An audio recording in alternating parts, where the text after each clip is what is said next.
Hello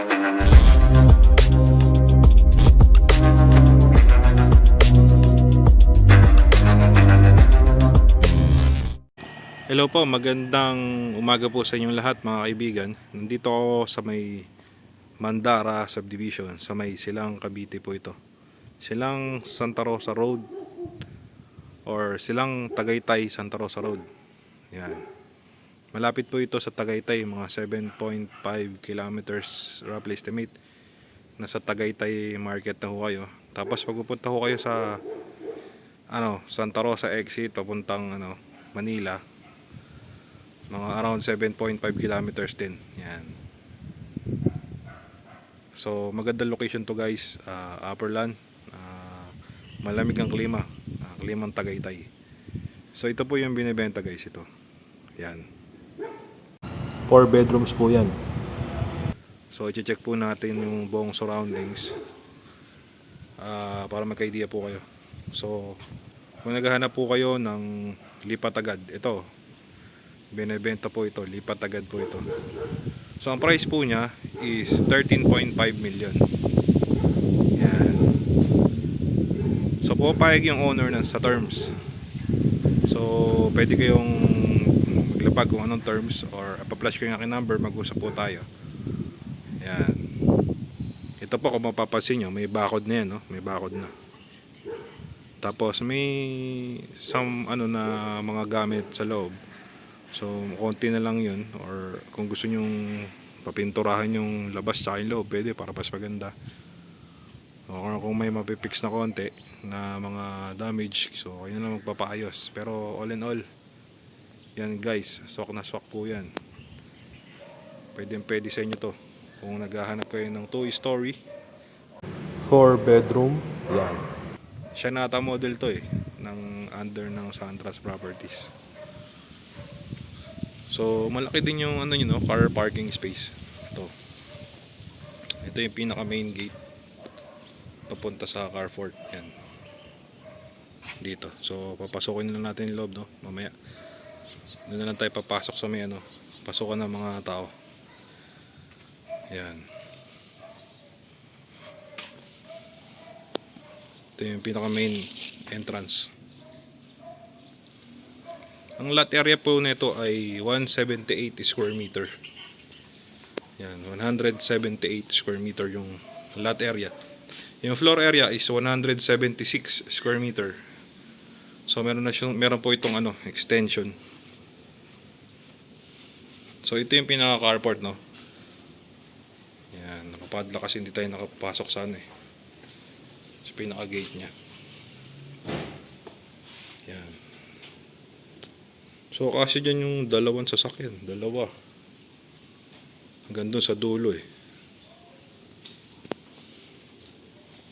Ayan yung pinaka mini garden. So malaki din espasyo ng ng 170-80 square meter.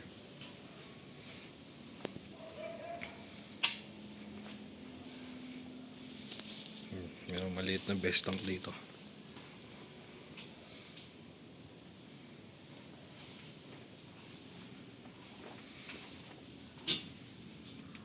Ito storage.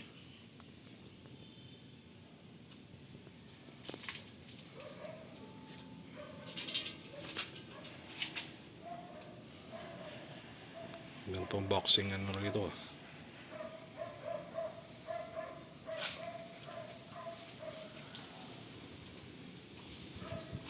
Dito may another na maliit na pwedeng mag garden.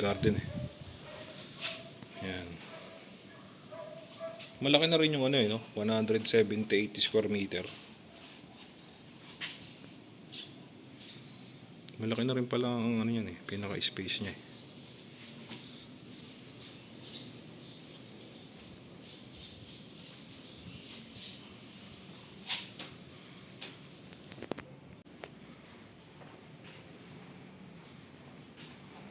Ito guys, itong property to, malapit ito sa AUP, Adventist University of the Philippines. Yan. So kung may mga anak kayo na gusto nyong malapit lang ang schools, malapit to sa AUP, Adventist University of the Philippines. Malapit din po ito sa Nubali. Yan. So, Tagaytay, malapit din.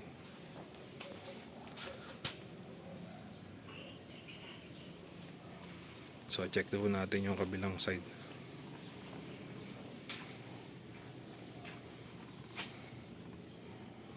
Ano na pala, oh. In-extend na yun dito sa gilid.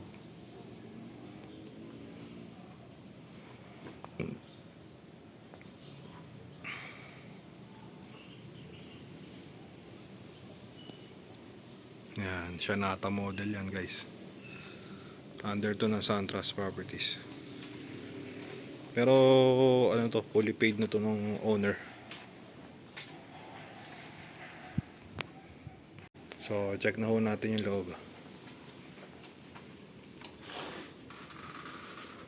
Yan. So kung mapapansin nyo yung flooring, ano siya no? Tinanong ko rin yan eh, wood tiles daw yan. Yan yung flooring niya. So kung mapapansin nyo, may mga ano no, sopa. Tapos may aircon, split type aircon. Yan. So lahat na nakikita nyo, kasama na ho to sa bentahan. Yan.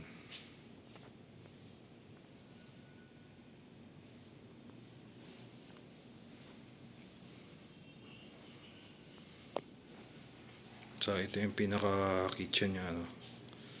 Meron na ring Samsung 2-door na rep.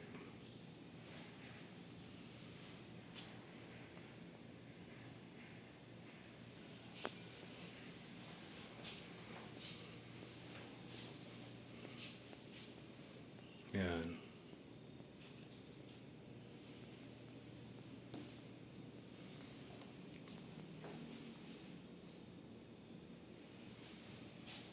Okay din yung kitchen niya no.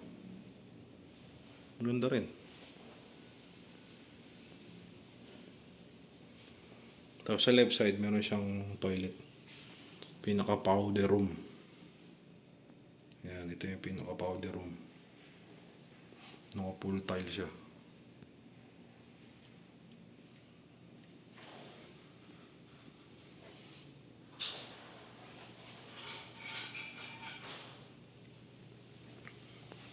Tapos dito sa may ano, left side, meron siyang bedroom. First bedroom sa ground floor.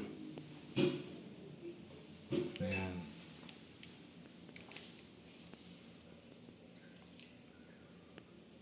Maganda rin talaga yung mga bahay na 2-story tapos merong kwarto sa ground floor. Meron siyang storage room nito. Para hindi nakaakyat kung gusto mong nang umakyat sa ano, second floor, pwede na pala. Dito lang sa ground. Yan. May toilet din dito. May sarili siyang toilet. Dito sa first bedroom, sa ground floor.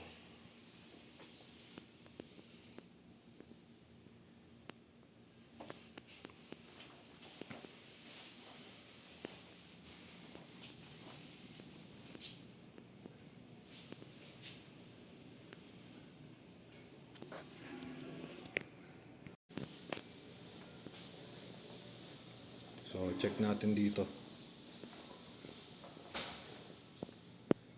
So, ito yung pinaka laundry. Kasi may naman. Pinaka laundry siguro to. Pinagsama na yung dirty kitchen tsaka laundry.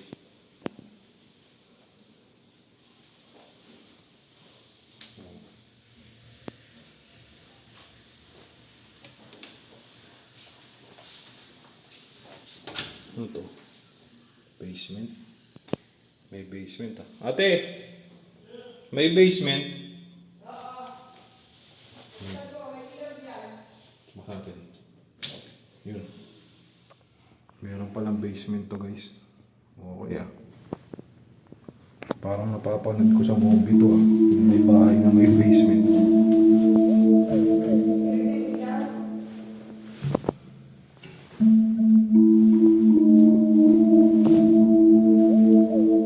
Malaki pang espasyo dito sa basement. Pwede nilagyan to ng malaking storage. So, check natin. No? Nag-ano tayo ng ilaw. Iilawan natin to. Para magka-idea kayo guys. Yan.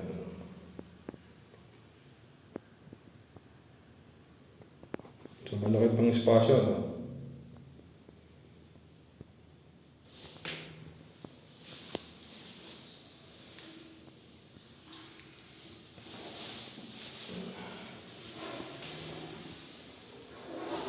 Ayan. Malaki pang space ng basement. Ayun, no? Kaso pangit naman magkwarto dyan, basement. Pwede yung storage.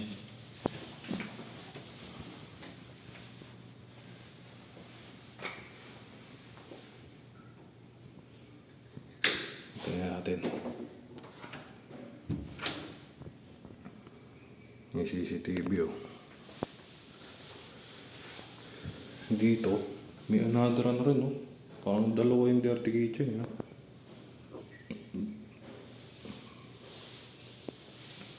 Ito yung isa-isa.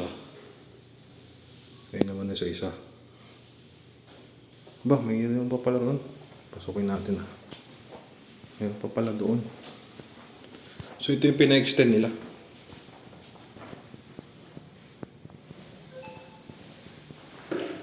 Yan yung pina-extend.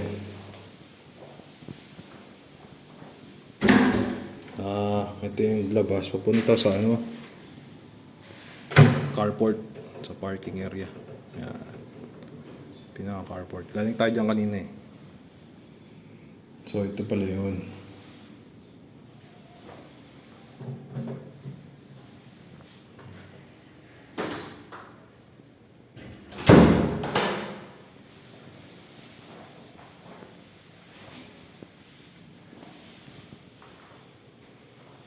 Yan.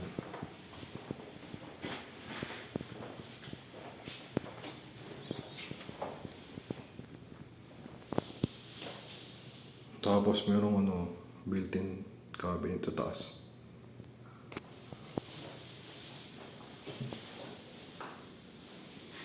Hindi sa baba.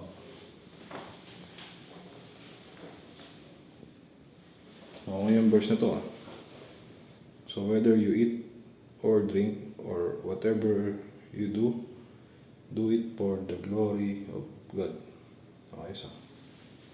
Magandang verse nga yan.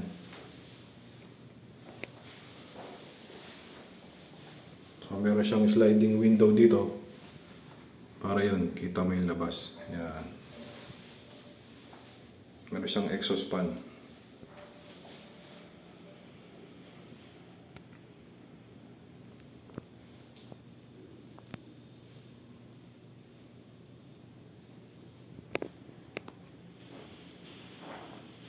Yan, so nalibot na ho natin yung buong ground floor. So i-check po natin yung second floor.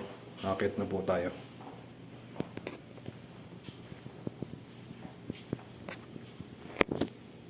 Yan, tara po. Akit tayo sa second floor.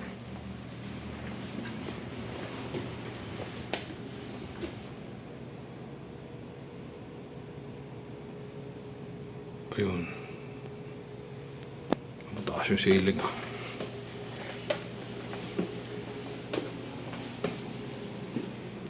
Dream big. Okay ah. May mga quote dito. Pang-inspire sa ating daily lives. Ayan. So yung flooring dito binil na. Ito. Ayan. Sa second floor.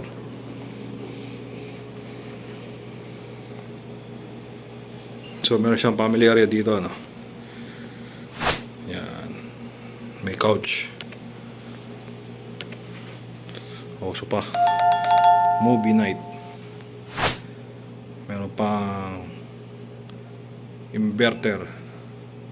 Split type aircon. Tapos may malaking Samsung na TV. Flat TV. Yan. So lahat na nakikita nyo guys no. Kasama na yan sa bentahan. Yan.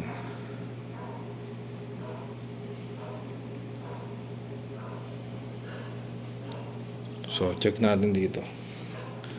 Punta mo tayo sa veranda.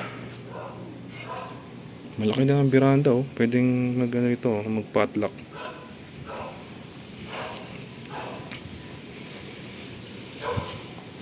Ayos pala, no? Maganda rin pala ang simoy ng hangin dito sa Mandara. Yan. Sa bagay, malapit to sa Tagaytay, eh. Yan. Maganda ang klima dito.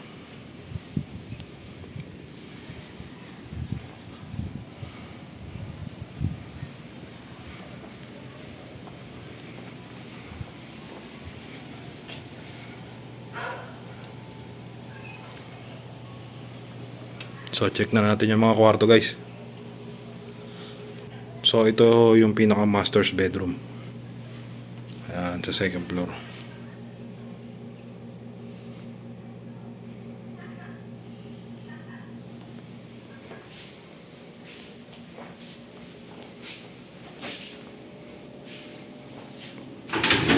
Merong closet dito. Tapos naka-chandelier pa, oh. Okay, no? Magkabilaan yung closet. Kita nga yung tao, eh. May salamin na rin, eh, pag magbibihis.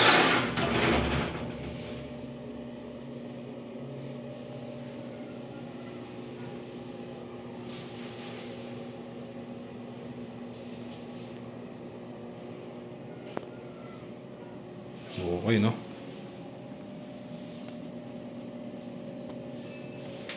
Tapos ito yung pinaka toilet and bath niya.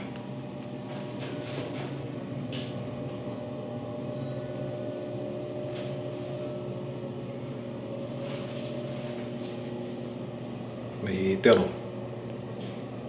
Tsaka naka full tiles siya, oh. Ito yung pinaka shower, no? Ayos yung shower nito, no? Parang sauna ng shower. Kasi uupo ka lang, no? Tapos ikasarado mo dito. Okay, no? Okay, shower, ah. Parang parang elevator. Papasok sa loob. Parang phone booth. Ayos yung style, eh. May upuan dito, yun, oh. Tapos buksan mo lahat, may lalabas na tubig dito sa taas. Okay, siguro experience niyan. Hindi pa ako nakaka-try niyan, eh. Okay ang toilet and bath dito sa master's bedroom sa second floor. Yun. Merong split type aircon. Konti na lang pala ang nyo rito. May password yung pinto. Para hindi mabubuksan. Konti na lang pabibilin yung gamit dito, guys, kasi may mga gamit na, eh. Yan, sulit na sa price na 13.5. Tapos sa hallway yan, mayroon din siyang another na toilet and bath. Ayan. Ito, malapit din yung shower dito, ah.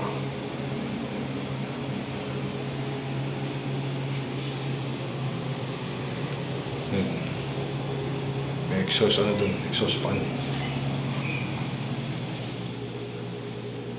Tapos dito magkabilaan kwarto. Ayan.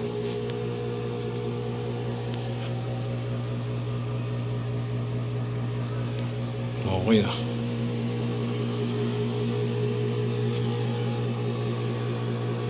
May split type aircon din, ah. May exhaust. Okay itong kwartong to. Dito sa kabila ganun din. Dito mayroon may kama.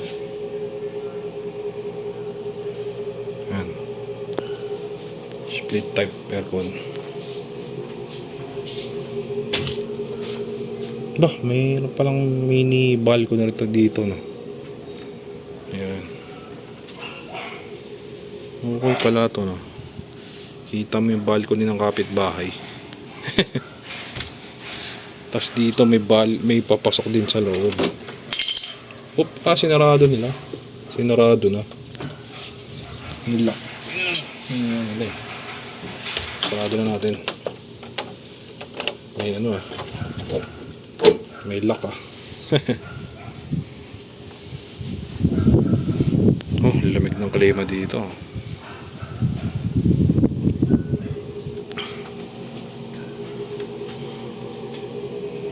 So yun, hope na pakita ko po sa inyo yung video presentation nitong property na binibenta, guys. Po siya, 3 bedroom sa taas, sa baba 4.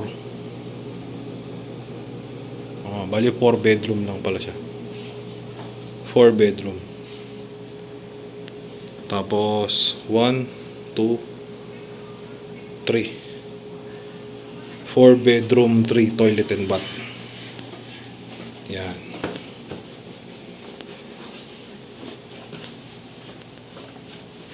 So yun po, kung interested kayo sa property ito, ipa-flash ko yung aking number. Tawagan nyo po ako. Maganda makita nyo ito sa personal para makapag-usap po tayo about sa price. 13.5 binibenta ito na may-ari. Maganda yung konting retouch na lang to guys eh. Parang meron rin kayong bahay agad. Kasi kung mabayaran nyo agad to, pwede na any moment, pwede na kayo lumipat dito eh. Hindi na kayo makumoblema pa. Ayusin na lang yung mga papers. Tapos maganda naman yung location kasi mataas yung niya eh, elevated. Tsaka tahimik dito guys, tahimik yung buong surroundings. Kung gusto nyo mga tahimik na lugar, yung walang kapitbahay na chismosa. Ito, marinig nyo lang yung ibon tsaka yung simoy ng hangin dito sa Mandara Silang, Santa Rosa, Tagaytay Road. So yun po, maraming salamat po sa mga tumatangkilik ng aking YouTube channel, although sometimes may mga palpak. Pero maraming salamat po sa pagtsatsaga at panonood ng aking YouTube channel. So sa mga hindi pa po bilong, don't forget lang po to like and subscribe my YouTube channel para ma-update po kayo sa mga upcoming ko pang videos. Yan, so kung nasan man kayo naroon, stay safe always, no? Yun po sa taga California, yung mga nasunog doon, kung may mga kababayan tayo na OFWs, mga Pilipino, so I pray na safe po kayo. I pray po na ang pagtulong ng Panginoong Diyos ay nasa sa inyo lagi dyan to support. So ingat lang po lagi kayo. Yun lang po, stay safe, take care guys, God bless to everyone.